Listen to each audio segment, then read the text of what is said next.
বৃদ্ধাশ্রম থেকে ছেলের কাছে এক বাবার চিঠি।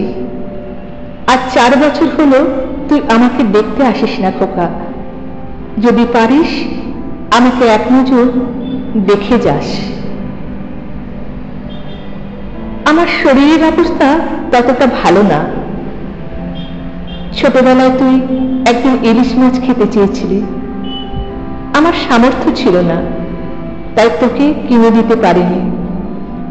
ওই দিন রাতে তুই রাত করে ভাত না খেয়ে ঘুমিয়েছিস। আমি সারা রাত কান্না করেছি।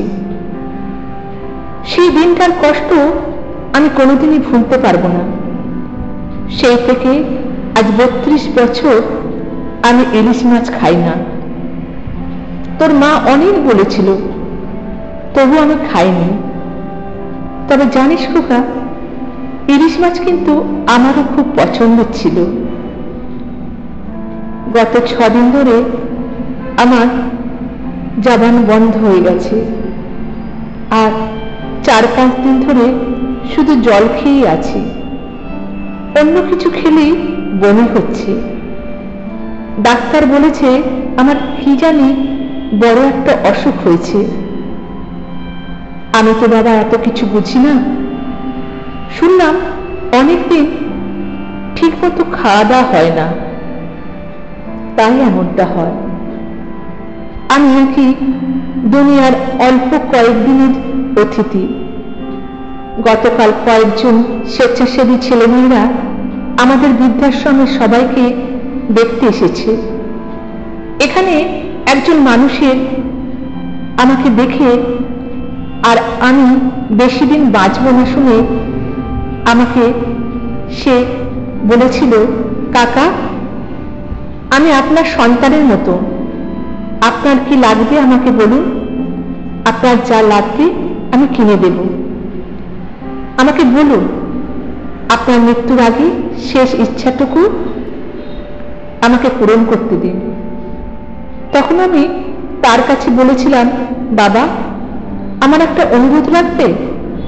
সে বলল, কাকা বলুন। তখন তাকে বলেছিলাম একটা বড় ইলিশ মাছ কিনে দেবে, আর সাথে আমাকে 3000 টাকা দেবে। সে বলল, অবশ্যই কিনে দেব। কাকা কি বললেন আপনি?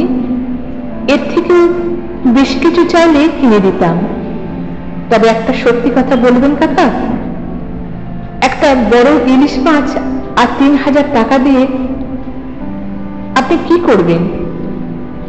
আসলে ছোটবেলার সেই কষ্ট আজও মনের ভিতর লুকিয়ে আছে। খুব ইচ্ছা করে মৃত্যুর আগে আমার চোখের সামনে আমার খোকা বড় ইলিশ মাছ দিয়ে ভাত খাবে, আর আমি তা মন ভরে দেখতাম।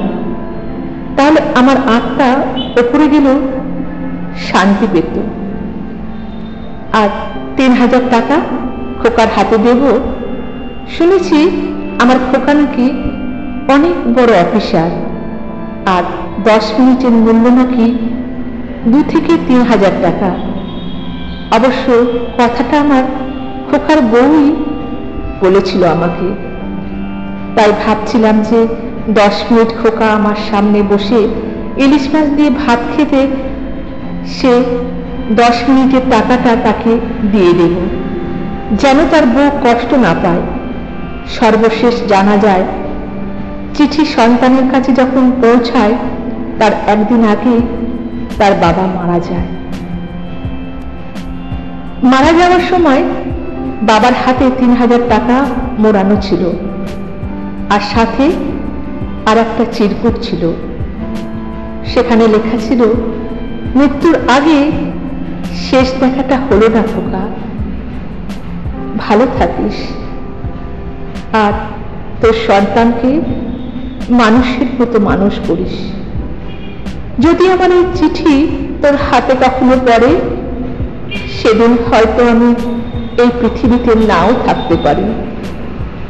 তবু এটা যেন জেনে রাখবি, আমি মৃত্যুর আগেও তোর জন্য ভগবানের কাছে অনেক অনেক প্রার্থনা করেছি। কোনো অভিমান নেই খোকা। আর ভালো কথা, ফ্রিজে তোর জন্য একটা বড় ইলিশ মাছ রাখা আছে, যাওয়ার সময় নিয়ে যাস কিন্তু। ছোটবেলায় তুই একবার ইলিশ মাছ খেতে চেয়েছিস, আমি কিনে দিতে পারিনি, তাই আজ রেখে গেলাম। পারলে ছোটবেলার দুঃখ দেওয়ার জন্য মাফ করে দিস খোকা। বড্ড বেশি অভাব বোধ করছি খোকা, তোর আর তোর মায়ের। ভিডিওটা ভালো লাগলে সাবস্ক্রাইব করে বেল আইকনটা পুশ করে দেবেন, কারণ পরবর্তী সুন্দর সুন্দর কবিতা বা গল্প আপনার কাছে নিয়মিতভাবে পৌঁছে যাবে।